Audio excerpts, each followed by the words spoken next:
Hey guys, welcome back to another video. So I originally had something different planned for today, but it feels like I've had a lot going on recently, and I like to talk to you guys about things I'm genuinely passionate about within Star Wars, and one of my fascinations is deleted scenes. I love analysing them, and piecing them together in my mind, and imagining what the full movie would have been like had they been included. Now, Attack of the Clones, it's one of those movies which is often considered one of the worst of the Skywalker saga. It isn't my favourite prequel, I would always give that to Revenge of the Sith, but over the years I've come to really love it and appreciate it, not just for the memes, I don't like sand, but the themes of the movie and the story itself. Sometimes with George, you have to look past the dialogue, look past some clunkiness, and realise his intentions were groundbreaking. And not just the story, but out of universe, Episode 2 is one of the most groundbreaking movies in cinema history, being one of the very first major motion pictures captured on digital. But something that's always captivated me, especially back in the day when I first got the DVD, were the deleted scenes, because Attack of the Clones positions itself in a very unique situation, where with some deleted scenes, it's baffling George left them out. And there are two in particular I want to talk about. The first one is a very brief scene, but contributes to one of the most important subplots of the film. It's the scene where Obi-Wan goes to the SP4 analysis droids to identify the Kaminoan saber dart. One moment, please. The scene is very important because it contributes to one of the best genres within Attack of the Clones, investigative film noir. I once heard someone say, Attack of the Clones is not a perfect film, but it's a perfect Star Wars film. Within a space opera movie, it contains so many different genres, and my favourite was film noir. Let me take you through the sequence of events and how this deleted scene, which George really should have kept in, fits into the movie. After the failed assassination attempt on Padme, Obi-Wan and Anakin chase down Zam Wesell through the streets and skies of Coruscant. Jedi business, go back to your drinks. Just as Obi-Wan and Anakin apprehend Zam and attempt to question her about who hired her, she is suddenly killed by a poisoned dart, shot by an unseen assailant. Never heard of him. Now here's where things would have been different, because in the movie, Obi-Wan goes straight to Dexter Jettster, owner of the famous diner in Cocoa Town, Coruscant. But in George Lucas's original version of events, he goes to the Jedi Temple first, and there he seeks out the best analysis droids to find the origin of the dart. But they can't do it. The droids tell Obi-Wan the dart cannot be identified as being part of any known culture. It was probably self-made. And then Obi-Wan says, I know who can identify this. And then he goes to Cocoa Town to find Dex. This very short but meaningful scene would have contributed so much to the film noir genre, because by having some of the top Jedi Temple droids not be able to identify this saber dart, you make it seem so much more dangerous, and it adds an incredible amount of suspense. SP4 analysis droids and JN66 droids.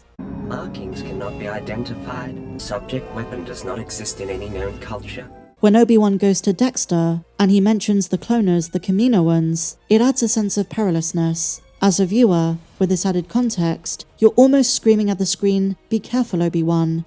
And then there's the mystery of Kamino being removed from the Jedi archives, which Tales of the Jedi finally answered.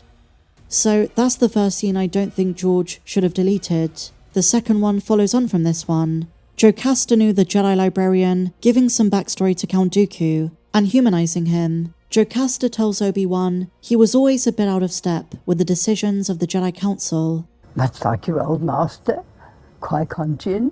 Really? Oh yes, they were very individual thinkers. And in 2002, coming off the heels of remembering the Phantom Menace, a Qui-Gon mention like this would have been amazing, and seeing Obi-Wan's reaction to it. It also makes Dooku feel less like a threat, and more like a disgruntled Jedi who lost his way. There were also plans to confirm that Jocasta and Dooku dated. He was one of the most brilliant Jedi I've had the privilege of knowing. The scene also provides extra context and gives us a bit more exposition. She says the reason that Dooku left is because he was an idealist. He lost faith in the Republic. She says he disappeared for 9 or 10 years, only to resurface as head of the separatist movement. While the film already makes it obvious, once again this bit of dialogue, this deleted scene, enriches the story and doesn't waste time. There are definitely some scenes in Episode 2 which I do think are best left out. For instance, Anakin having lunch with Padme's family. I wouldn't say it was an entire waste of time, but if we're ranking deleted scenes by priority, I believe the ones I mentioned were worth preserving. Something I feel that fans miss with Attack of the Clones is that the atmosphere of the movie has an underlying sense of doom. Between corruption, greed, and forbidden romance, some have called it a pessimistic film, especially with Anakin starting to turn to the dark side. I will be the most powerful Jedi ever. And like I said, in terms of dialogue, it's melodramatic, but also kind of stylistic. There are some great monologues, a great deal of sentimentality and deadpan snark.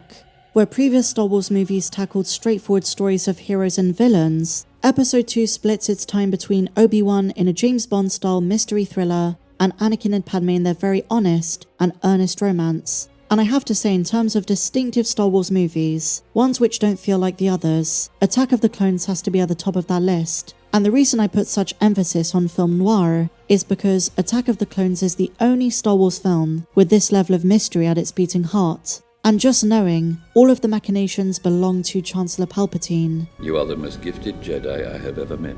I see you becoming the greatest of all Jedi, Anakin. And one of the final things I want to say is when you compare Attack of the Clones to The Phantom Menace, it feels like a real evolution and departure from it. The Phantom Menace sets up this world, the Republic world, the world before the Empire, and that was something that really took fans aback. Those who watched the original trilogy in cinemas, those who were really invested in the 90s with the comics, the games, the books. For better or for worse, The Phantom Menace was a cultural event, a real shift for the franchise. George Lucas gave fans something most didn't expect. If you go back and read some of the early blog posts or the magazines before The Phantom Menace, the theories that fans came up with based on the original trilogy were so mistaken, it's almost ridiculous. And Attack of the Clones took that movie, went forward a decade in the timeline, and gave us the next chapter. George could have said, I want to move away from the CGI elements like Jar Jar and some of the other stuff from the last movie. But instead, I'm going to go all in on this new technology. That's just who George is, man. Innovating and moving things forward. George has the designs in his mind, and he sort of is the master editor of all of this. It was far from perfect, but I still think in 2025, even with newfound prequel appreciation, it's still pretty underrated. Revenge of the Sith, to my mind, is still the best of the prequel trilogy, but I don't think you can appreciate it without giving credit to what Attack of the Clones set up. But I want to know what you guys think. Do you think George should have left in these deleted scenes? And do you want to see more of this kind of content? If you enjoyed this video, my dear friends, please be sure to give me a big fat thumbs up, subscribe if you're new, check me out on socials, and may the Force be with you, always.